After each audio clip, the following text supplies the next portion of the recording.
Shalom,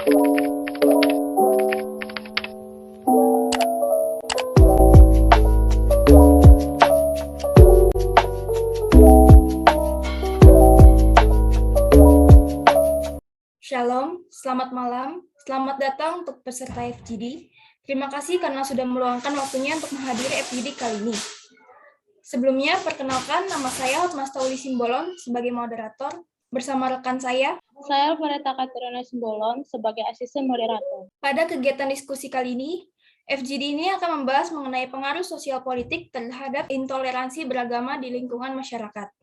Baiklah, kita mulai FGD ini dengan pertanyaan pertama. Bagaimana pendapat kalian jika agama dijadikan sebagai alat politik? Kepada peserta pertama dipersilakan. Menurut saya, jika tujuan tersebut agar agama untuk menuntun agar tercapainya politik yang bersih, saya setuju. Tetapi jika hanya untuk menjadi topeng untuk meraih kekuasaan, saya tidak setuju. Sekian. Terima kasih. Kepada peserta kedua dipersilakan. Saya tidak setuju karena apabila agama dijadikan sebagai alat politik, maka secara sadar agama hanya ditujukan sebagai alat untuk meraih kekuasaan. Agama yang hanya dijadikan alat politik cenderung mengarah ke hal negatif, seperti untuk kepentingan menang atau kalah sebuah pemilu. Agama bukan alat untuk mencapai tujuan, melainkan dasar. Dasar dalam artian sebagai landasan moral dalam berpolitik. Selain itu, agama sebagai alat politik dapat menimbulkan perpecahan. Sekian dari pendapat saya. Terima kasih. Terima kasih. Kepada peserta ketiga dipersilakan. Jadi menurut saya tentang agama dijadi alat politik itu saya sangat tidak setuju, karena itu adalah hal yang buruk. Nah, jadi apabila agama digunakan sebagai alat politik, itu akan menimbulkan tingginya rasa ingin menguasai dan rendahnya rasa kemanusiaan dalam berpolitik tersebut. Sekian dari saya. Terima kasih. Kepada peserta keempat dipersilakan. Baiklah, menurut saya ini merupakan hal yang salah. Misalnya saja dalam pemilu, pasti ada saja tokoh-tokoh politik yang mencari suara dari umat seagamanya. Ini merupakan tindakan yang sangat tercela karena kesannya tokoh-tokoh politik tersebut seolah-olah menjual agama hanya untuk kepentingan politik semata.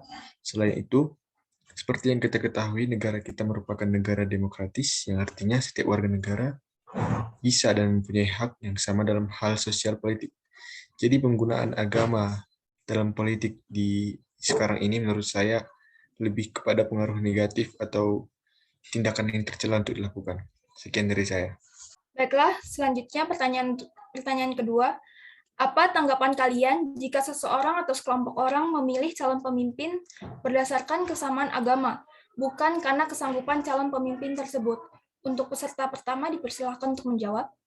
Menurut saya, itu bukan perbuatan yang layak dilakukan.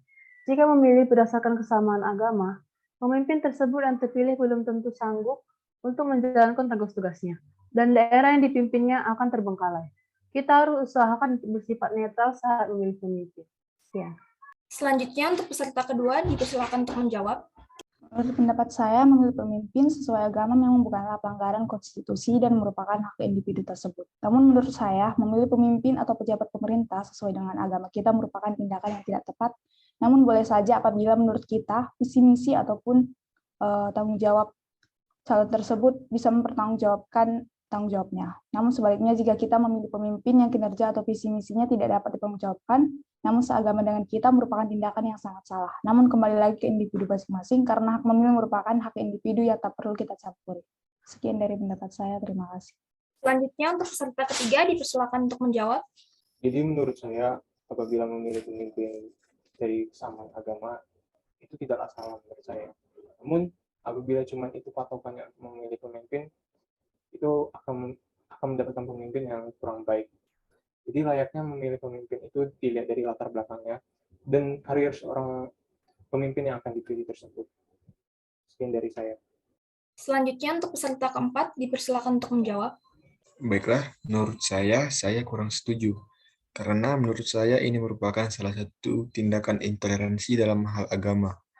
Sebagai warga negara yang baik, kita harus bisa bersikap netral dalam hal dunia politik.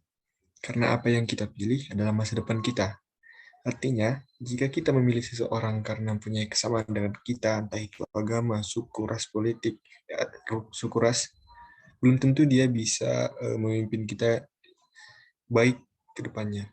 Tapi sebaliknya, jika kita memilih berdasarkan kemampuan dan potensi yang dimiliki oleh calon tersebut, maka kemungkinan besarnya kita akan memiliki masa depan yang baik dan yang cerah.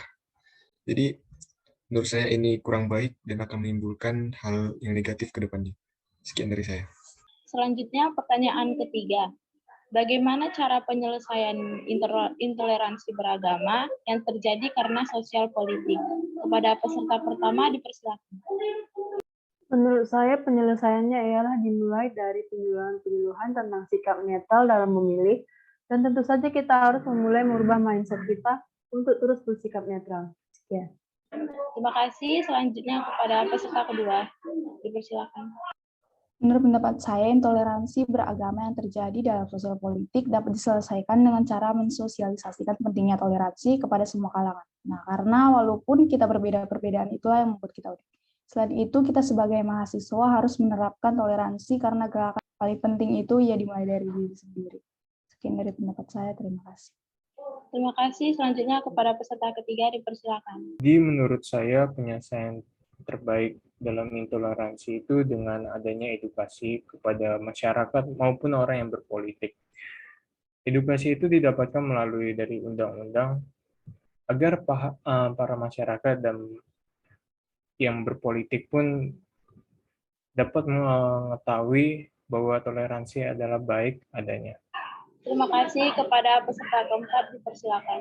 Baiklah, menurut saya penyelesaian dalam hal intoleransi ini adalah yang pertama itu membenahi diri masing-masing. Kemudian membekali diri masing-masing dengan ilmu-ilmu agama yang kita anut agar bisa saling menghargai satu sama lain.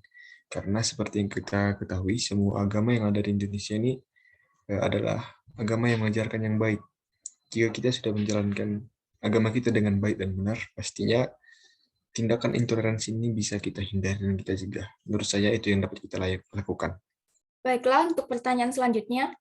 Apakah intoleransi beragama berpengaruh dalam politik Indonesia? Untuk peserta pertama dipersilakan untuk menjawab. Menurut saya berpengaruh, karena jika ada intoleransi dalam politik, maka akan terjadi yang berasal dari agama tertentu saja yang memimpin di Indonesia. Sekian. Selanjutnya untuk peserta kedua dipersilakan untuk menjawab. Nah, seperti jawaban saya pada pertanyaan nomor 2, bahwa pemilihan pemerintah politik menurut saya tidaklah bijak jika memiliki sesuai agama saja. Namun harus seimbang dengan visi misi ataupun tanggung jawab sang calon pemimpin. Seperti tahun-tahun sebelumnya saat Bapak Ahok mencalonkan diri sebagai Gubernur DKI Jakarta, banyak saudara kita yang menolak Ahok karena Pak Ahok berasal dari agama yang minoritas. Menurut saya, hal tersebut merupakan tindakan yang tidak bijak. Apa salahnya jika orang dengan agama minoritas mencalonkan diri sebagai pemimpin di Indonesia ini? Masalah terpilih atau tidaknya calon pemimpin tersebut ditentukan oleh masyarakatnya. Nah, sesuai yang saya katakan tadi, dapat kita simpulkan bahwa intoleransi agama sangat berpengaruh dalam politik. Bisa saja kita memilih pemimpin yang buruk hanya karena mementingkan agama, bukan tanggung jawab ataupun kinerja sosial pemimpin tersebut. Sekian dari pendapat saya, terima kasih. Baiklah, selanjutnya untuk peserta ketiga dipersilakan untuk menjawab. Menurut pendapat saya, pengaruh intoleransi beragama terhadap kehidupan sehari-hari itu ada, yaitu munculnya sikap yang tidak percaya terhadap seseorang yang dikenal maupun yang belum dikenal, dan kurangnya rasanya hormat terhadap seseorang. Hal itu sangat buruk, dan itulah perlunya edukasi dalam bertoleransi umat beragama. Sekian dari saya. Selanjutnya, untuk peserta keempat dipersilakan untuk menjawab. Baiklah, terima kasih. Menurut saya, dalam hal politik, intoleransi ini sangat berpengaruh ya. Misalnya saja dalam pemilu. Kecenderungan masyarakat yang intoleran untuk memilih masyarakat yang berbeda agama dengan dirinya pastilah sangat kecil. Mereka akan cenderung memilih memilih pemimpin yang seagama dengan dia. Nah, hal ini dapat menyebabkan umat beragama yang lain tidak bisa menjadi pemimpin. Ini juga bertentangan dengan sistem demokrasi kita yang mana semua orang berhak untuk mencalonkan diri atau berkecimpung di dunia politik tersebut. Nah, dari sana juga dapat menimbulkan perpecahan antar beragama yang bisa menimbulkan konflik yang berkepanjangan. Sekian dari saya, terima kasih. Baiklah, selesai sudah pertanyaan fokus grup diskusi kali ini.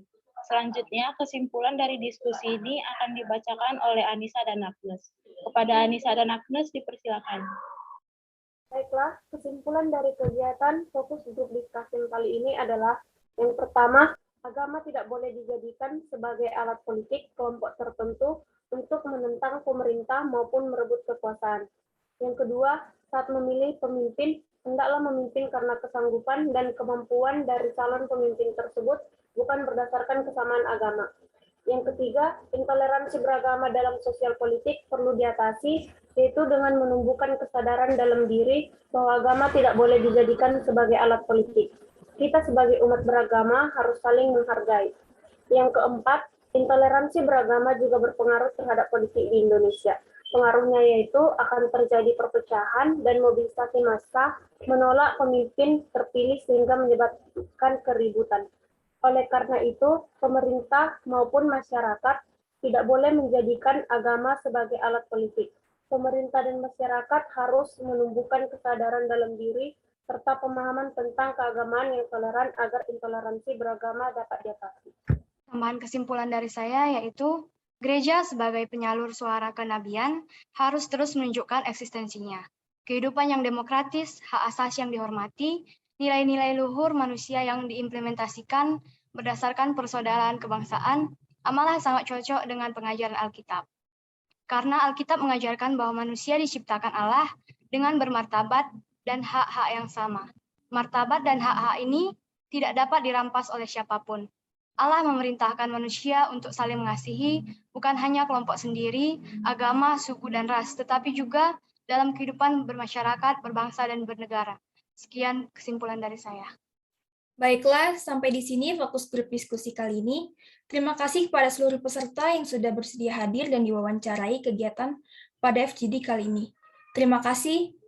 Shalom.